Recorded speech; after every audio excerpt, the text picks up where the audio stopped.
Кудым кариш ГИБДД понтотис считавны виль водительской удостоверение. Мыенне озавачкища отжише свыла, тады сменом коллега Надежда Кривощекова. Апрель медоджалунчань водители звермаса получитны виль водительской удостоверение.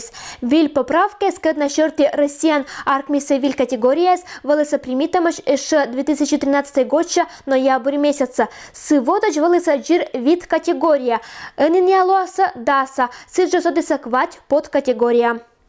Категория М – это новая категория, она дает право управлять скутерами и мопедами. Раньше ее не было. В принципе, любой водитель в данной ситуации, сейчас который имеет водительское удостоверение, независимо какая у него категория, по закону точно так же имеет право управлять мопедами и скутерами. Сиджа сода дополнительная отметка АТ. Ся вещала сыйлыш мы морт, когда права изансулала сетшам пасас, озверма управляет на механикан. Сыла верма сочетный штраф. А кинчетиса экзаменса механика вылан, не вермаса управлять на любой машиналан трансмиссиян.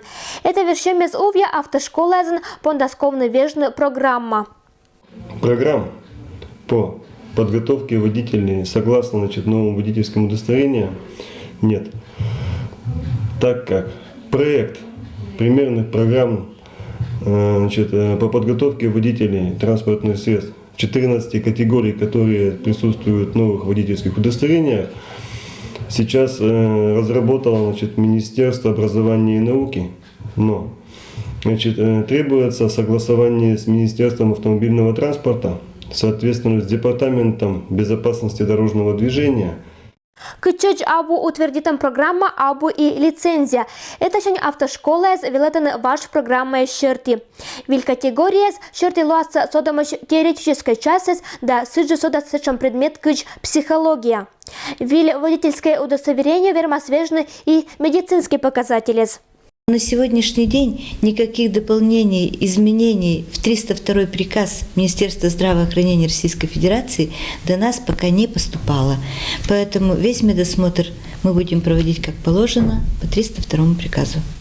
Кыцотана ГИБДД Осков вещь тождичны. Вежны ваш удостоверение вильвыла Осков. Не апондаса уджавны еще даст год. Граждане более активно обращались через портал государственных услуг. Это удобно будет им, потому что будет назначено время конкретное, когда их примут. Ну и удобно нам. Будет меньше очередей. Надежда Кривощекова, Евгений Фирсов, Вести Кудымкар.